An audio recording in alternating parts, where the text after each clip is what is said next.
Hi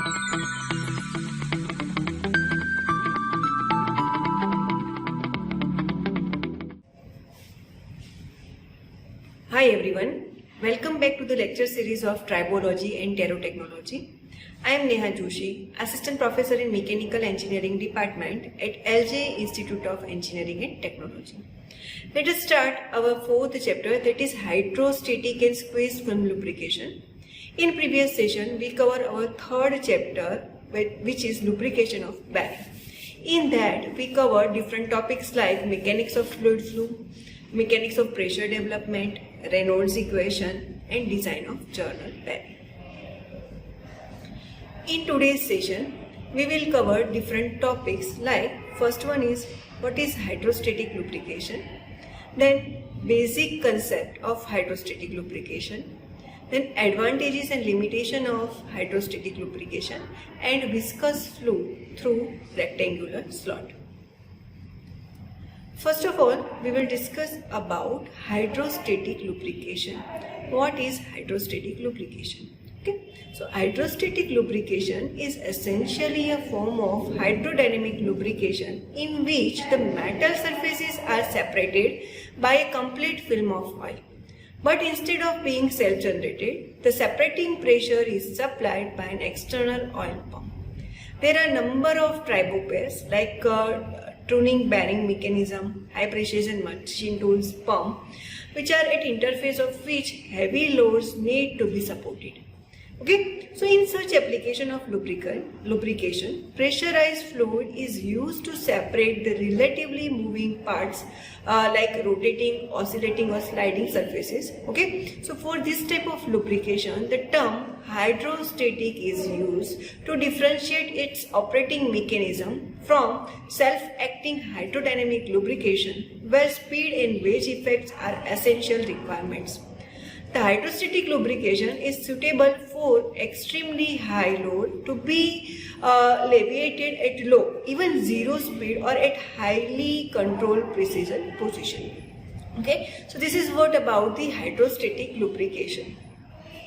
Now, we will discuss about the basic concept of hydrostatic lubrication. What is the basic concept of the hydrostatic lubrication? Hydrostatic lubrication is accomplished by introducing the fluid from outside under a sufficient pressure to separate the surfaces and balance the load even when there is no relative motion. When the shaft starts rotating, the pump supplies oil at high pressure into the clearance joint. This leaves the journal, reducing the starting friction and also the eccentricities. Okay, so bearings that depend upon the hydrostatic lubrication are called externally pressurized. Okay, here lubricant is forced into the clearance space of the bearing from an external high pressure source. The pressure in the film is therefore not self-induced but externally induced. Now, this mechanism finds its application in large telescope, then radar tracking units, machine tools and gyroscope. Similar to hydrostatic, there is a lubrication mechanism termed as aerostatic. That means aerostatic means air, nitrogen, helium or any other gases which separate lightly loaded tribopairs operating in an extreme temperature range which is varying from -200 degrees centigrade to 2000 degrees centigrade. Aerostatic bearings are also used where special problem of contamination of the system exists. Compared to hydrostatic bearing, aerostatic bearing have the different drawback like stiffness of aerostatic bearing due to compressibility of gas is relatively lesser. Aerostatic bearing require very sophisticated manufacturing facilities. Okay, then aerostatic bearings sustain only 5 to 10% load compared to the hydrostatic bearing. As pressure is generated and supplied by external sources, hydrostatic as well as aerostatic are expensive mechanisms to separate the two surfaces. Okay, both are extremely costly or expensive for the separation of the two surfaces which are in rolling motion or in the contact. Now, one of the most unique characteristic of hydrostatic bearing is its ability ability to self-adjusting separation between tribopair as per the applied load. Okay, now we are taking one example. For example, on reducing applied load, corresponding separation between tribopair, which is film thickness, increasing. Similarly, on putting additional load on the moving surface, the film thickness decreases. But there is a limit on self-correction of by bearings, which is decided by the maximum load for which bearing is designed. If the applied load is more than the design load, the tribo surface do not get separated. Okay. So to reduce this sensitivity, feedback control system is used, which increase the cost of overall system. Now we will discuss about the advantages of hydrostatic bearing. What are the advantages of hydrostatic bearing? Okay. Now first advantage is low friction and zero wear in hydrostatic bearing. Mechanical contact between solid surface is prohibited even at a startup and at a low speed. Okay, so first advantage is low friction and zero wear. Then second one is use process fluid like water and liquid metal, which are poor lubricants. Okay, in hydrostatic bearing generally it use a process fluid, okay, which is liquid or liquid metal or water. Okay, and this kind of lubricants are poor lubricants. Okay, then third advantage is very high load can be supported on small bearing areas. Okay, then next one is they are reliable. Okay, the hydrostatic bearings are more reliable. And last advantage is maintain high stiffness of fluid film, which is essential requirement for the position control of the shaft. So these are the advantages of hydrostatic bearing. Now we will discuss about the limitation or disadvantages of the hydrostatic bearing. It requires extra smooth surface, which increases its manufacturing cost. The first limitation is that it requires extra smooth surface, okay, which increases its manufacturing cost. So surface is smooth. Okay, manufacturing cost for the smoothness of the surface would be increased. Then requirement of continuously and very fine filtration of the lubricant. Okay, so in hydrostatic bearing generally we require a filter lubricant, okay, which increase also the cost.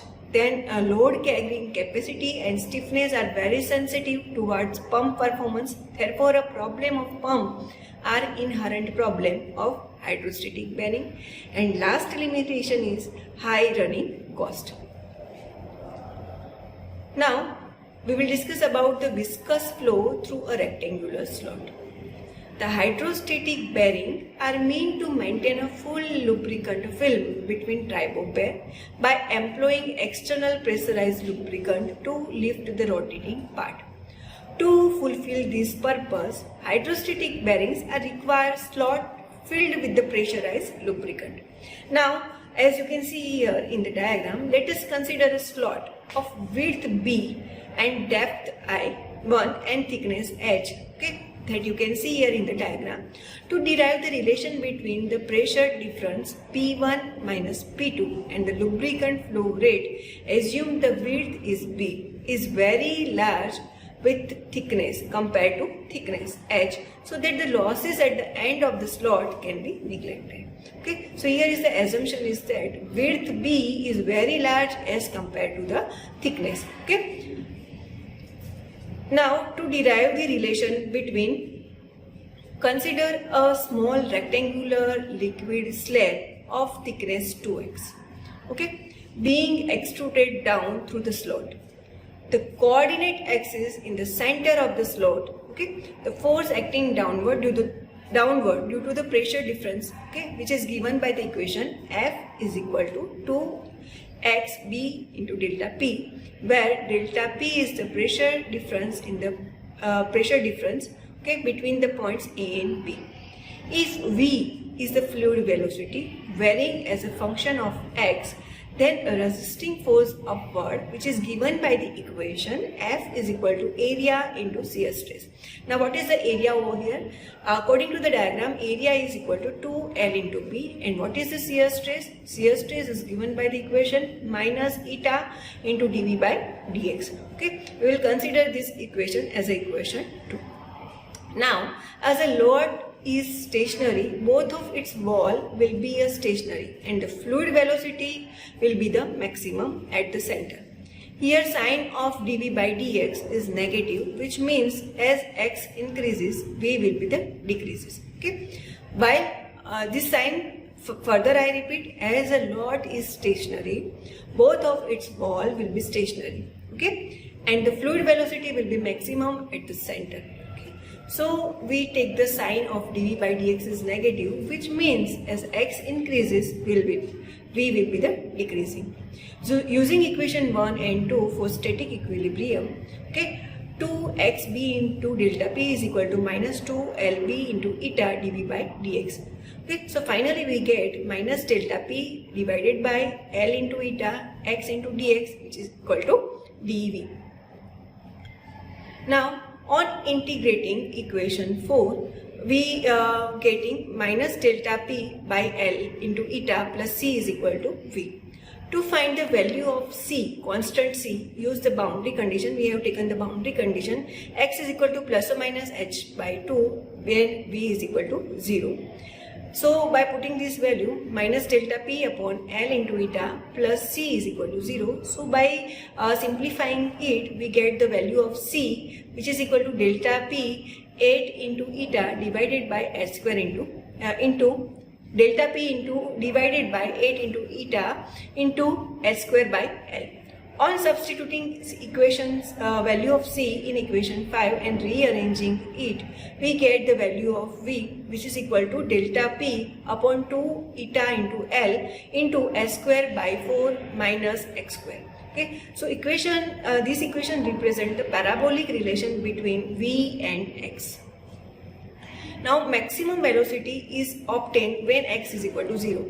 Average height of the parabola is expressed as 2/3 of the maximum. So V maximum is equal to delta PS square divided by 8 into eta into L. Now average height of the parabola is expressed as 2/3 of the maximum. So V average is equal to 2/3 V maximum, which is equal to delta P S square divided by 12 eta into L. So volume of the flow Q required to create the pressure difference in the slot is given by the average velocity multiplied by the area of cross section. So Q is equal to V average into HB. Okay, cross-sectional area is equal to HB. So finally we get delta P into B into H cube divided by 12 eta into L. Okay, so this equation provides an understanding that to pass viscous fluid through the rectangular slot cause pressure drop. To get an idea of such pressure drop on the load support imposed on hydrostatic bearing, it is necessary to understand type and configuration of hydrostatic bearing. Okay, so this is what about the hydrostatic bearing. Thank you for watching this video.